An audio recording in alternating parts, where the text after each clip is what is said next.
What happens when a late-night television stage becomes a battlefield of egos and a prince forgets he's a guest and not royalty?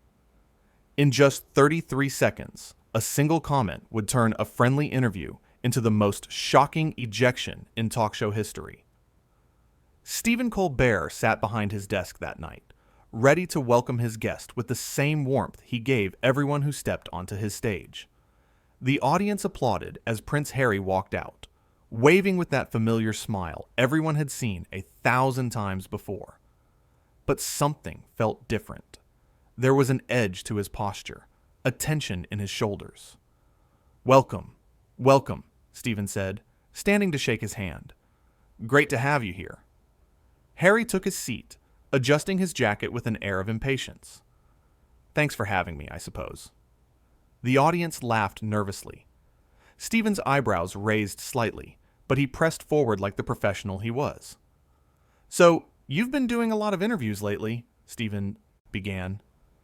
"Talking about your life, your family, your experiences. What made you want to come on the show tonight?" Harry leaned back in his chair, crossing his arms. "Well, I figured I'd come talk to someone who might actually understand what it's like to have influence. You know, someone with a real platform." Stephen nodded slowly, sensing the condescension, but choosing to redirect. "Well, we certainly appreciate you being here. I want to ask you about your recent projects and what you've been working on." "Do you?" Harry interrupted. "Or do you just want to ask me about the same tired topics everyone else asks about? The family drama? The complaints? Is that all you people think I am?" The studio went quiet. You could feel the air shift. Stephen kept his composure, his hands folded calmly on the desk. "Actually," Stephen said with measured patience, "I was going to ask about your charitable work and your upcoming initiatives. But if there's something else you'd like to talk about, we can certainly go there." Harry waved his hand dismissively. "Your show, your rules, I guess. Go ahead, ask your questions." Stephen took a breath. "Okay. You've been involved with several causes over the years. Mental health advocacy, environmental issues, supporting veterans. Which of these means the most to you personally?" "All of them mean something," Harry said flatly. "But honestly, it's exhausting when you're trying to make a real difference, and people like you just want sound bites for your little comedy show." The audience gasped. Stephen's expression remained calm, but there was a firmness in his eyes now. "I respect the work you do," Stephen said clearly. "This isn't a little comedy show. It's a platform where we have serious conversations, along with the humor. Millions of people watch, and they care about important issues." Harry scoffed. "Millions of people watch me too. The difference is, they actually listen." Stephen sat back, processing the insult with remarkable restraint. "That's an interesting perspective. Tell me, do you think talking down to people is an effective way to get them to listen?" "I'm not talking down to anyone," Harry shot back. "I'm just being honest. You live in this bubble where you think your opinions matter because you have a microphone and cameras. But at the end of the day, what do you really know about sacrifice? About duty? About living under constant scrutiny?" The audience was completely silent now. Stephen nodded thoughtfully. "You're right," Stephen said. "I don't know what it's like to be born into royalty, but I do know what it's like to work hard, to build something from nothing, to earn respect rather than inherit it. And I know what it's like to treat people with basic courtesy, especially when they've welcomed you into their home." Harry's face flushed. "Are you seriously lecturing me right now? Do you have any idea who you're talking to?" "I'm talking to a guest on my show," Stephen replied, evenly. "The same way I talk to every guest, with respect. Something I'm not feeling reciprocated right now." Harry stood up suddenly, his chair scraping loudly against the floor. "You know what your problem is? You think because you sit behind that desk every night, you're somehow important. You make jokes about people, about situations you don't understand, and everyone laughs because that's what they're supposed to do." Stephen remained seated, his voice steady. And you think because of your last name, you can come onto someone's show and treat them with contempt? That's not how this works. Oh, please, Harry said, his voice rising. You're just another talk show host, desperate for ratings. You probably begged your producers to book me. Well, congratulations. You got your headline. Prince Harry on The Late Show. Hope it was worth it. Actually, Stephen said, standing now to match Harry's energy, we invited you because we thought you had something meaningful to say. We thought you wanted to use this platform to share your message with people who genuinely care. Clearly, we were wrong about your intentions. Harry stepped closer to the desk. My intentions? My intentions are to stop wasting my time with people who pretend to care, but really just want to exploit my name for their own benefit. The audience began to murmur. Security personnel appeared at the edge of the stage, ready, but not yet intervening. Exploit your name? Stephen's voice carried a new edge. You came here of your own free will. You agreed to this interview. Nobody forced you to sit in that chair. And certainly, nobody forced you to act like everyone here is beneath you. Maybe they are, Harry snapped. Maybe I'm tired of pretending that talking to people like you actually makes a difference. You want to help people? Stop making everything into a joke. Stop hiding behind your writers and your applause signs. Stephen walked around his desk now, standing fully to face his. I guessed. This interview is over. What? Harry looked genuinely shocked. You heard me, Stephen said firmly. This interview is over. I've welcomed you onto this stage with nothing but respect. I've given you a platform to speak to millions of people, and you've done nothing but insult me, insult this show, and insult everyone who works here. I don't care what your title is or where you come from. That behavior isn't welcome here. Harry laughed bitterly. You're kicking me off. You're actually kicking me off your show. Yes, Stephen said without hesitation. I am. Because unlike what you seem to think, respect goes both ways. And you've shown none of it since you sat down. This is unbelievable, Harry said, his voice dripping with indignation. Do you have any idea what this is going to look like? You're going to look like the bad guy here. Stephen shook his head. I'm willing to take that chance. Because at the end of the day, I know I treated you with dignity and kindness, and you responded with arrogance and disrespect. People will see that. They'll know exactly what happened here. Harry pointed at Stephen, his fingers shaking. You're making a huge mistake.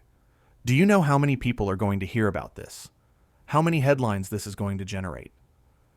Then I guess you got what you wanted, Stephen replied calmly. Another headline, another controversy, another chance to play the victim. But not here. Not on this stage.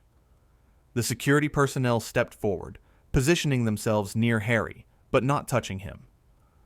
I don't need your security, Harry spat. I'm leaving. This whole thing was beneath me anyway. Then we finally agree on something, Stephen said. This behavior was definitely beneath you. Or at least, it should have been. Harry turned to leave, then spun back around. You're going to regret this, Colbert. Everyone's going to know what kind of person you really are. Stephen stood his ground, his voice unwavering. They already do. I'm the kind of person who stands up when someone comes into my house and disrespects everyone in it. I'm the kind of person who believes that no title, no fame, no amount of publicity gives you the right to treat others like they're worthless. And I'm the kind of person who isn't afraid to say, enough is enough. The audience, which had been holding its collective breath, began to applaud. It started slowly, then grew louder and louder until the entire studio was standing, clapping for their host. Harry looked around at the crowd, his face a mixture of anger and disbelief. Of course they're clapping. They'll do whatever you tell them to do. No, Stephen said over the applause. They're clapping because they recognize dignity when they see it. And they recognize the lack of it too. Harry's jaw clenched. I came here to have a real conversation, to talk about things that matter. Then you should have acted like it, Stephen countered. Real. Conversations require mutual respect. They require listening, not just talking. They require recognizing that the person across from you is a human being, deserving of basic courtesy. You failed on all counts. I don't have to listen to this, Harry said, turning toward the exit. You're right, Stephen called after him. You don't. The door's right there. But before you go, let me say one more thing. I genuinely hope you find whatever it is you're looking for. I hope you find peace. I hope you find purpose. But you won't find it by burning bridges and alienating people who are trying to help you. Harry paused at the edge of the stage, his back to Stephen and the audience.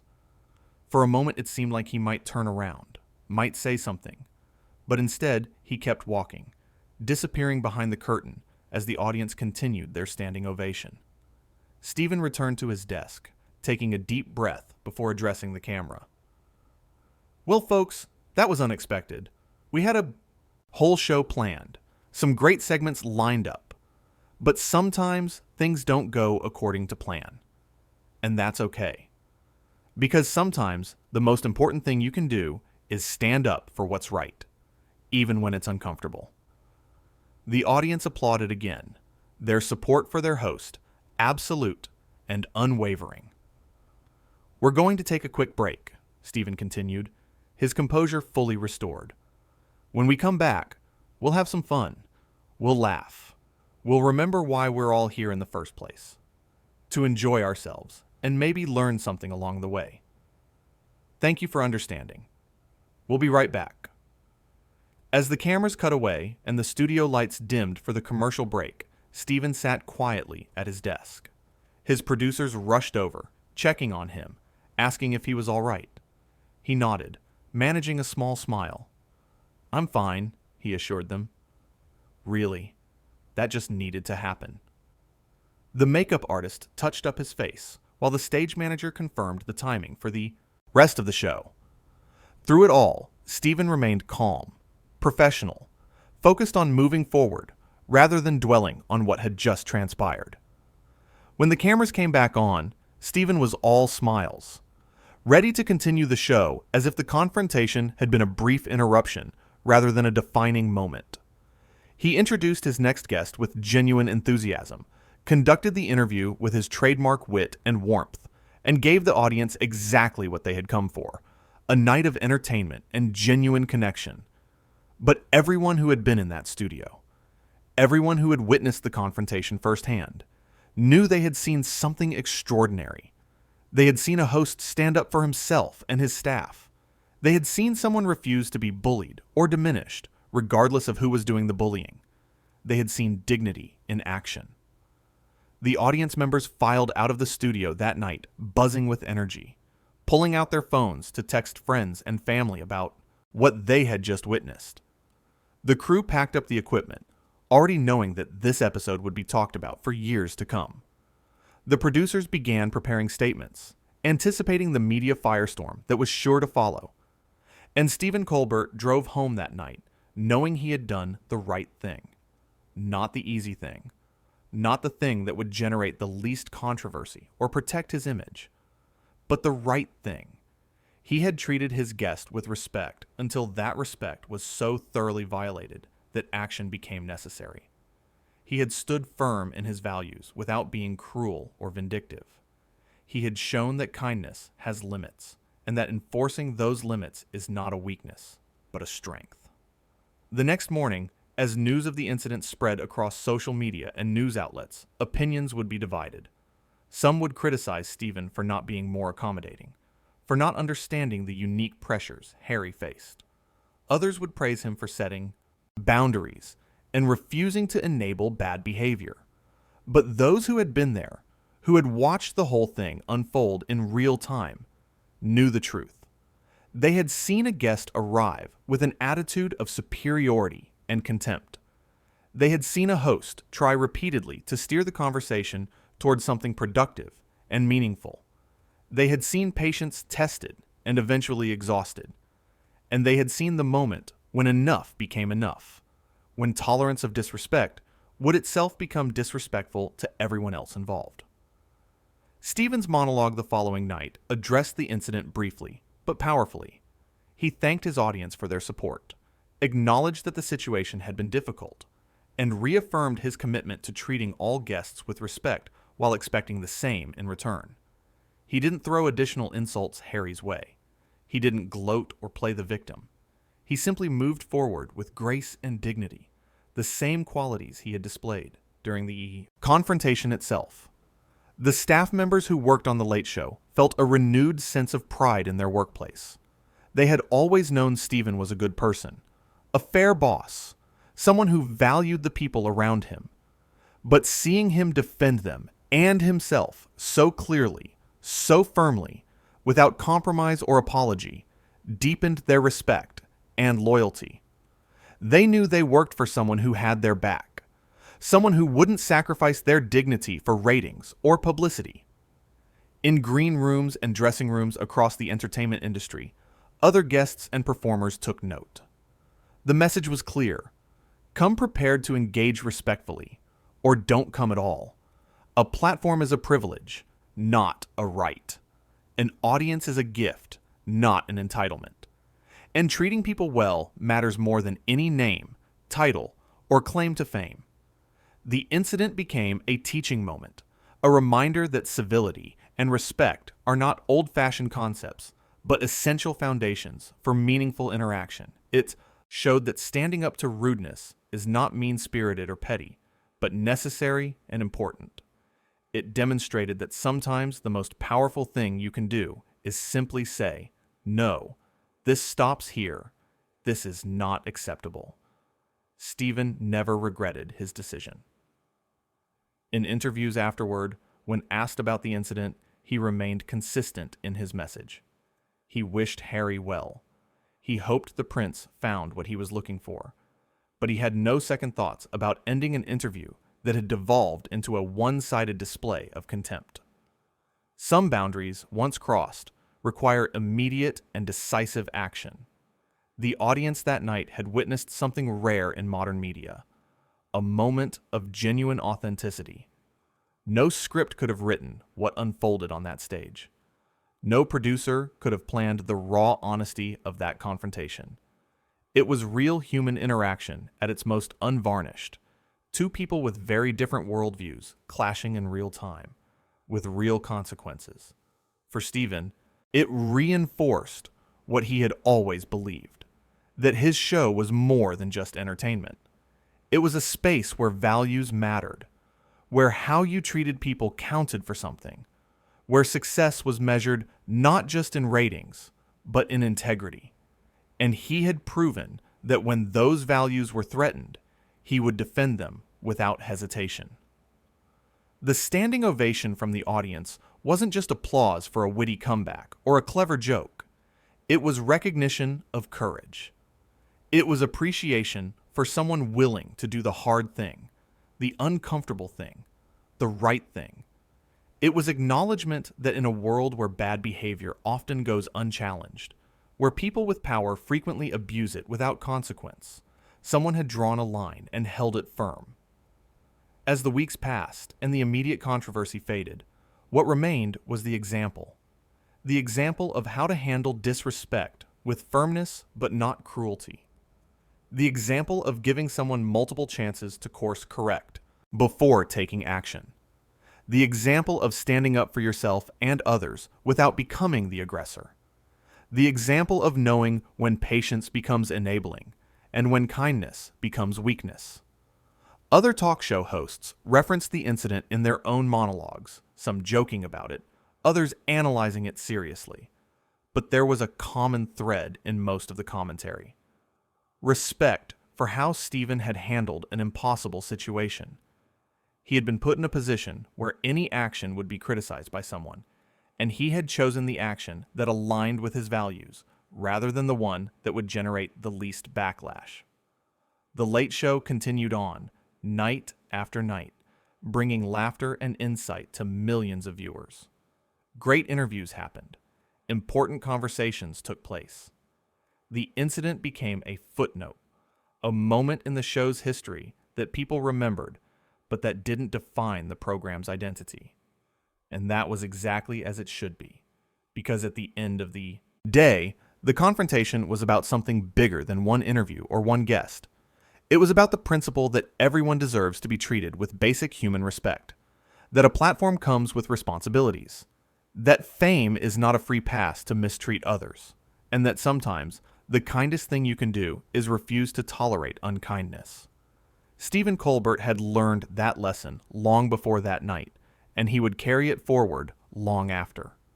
The audience had learned it by watching him put it into practice. And hopefully, somewhere, a prince learned it too.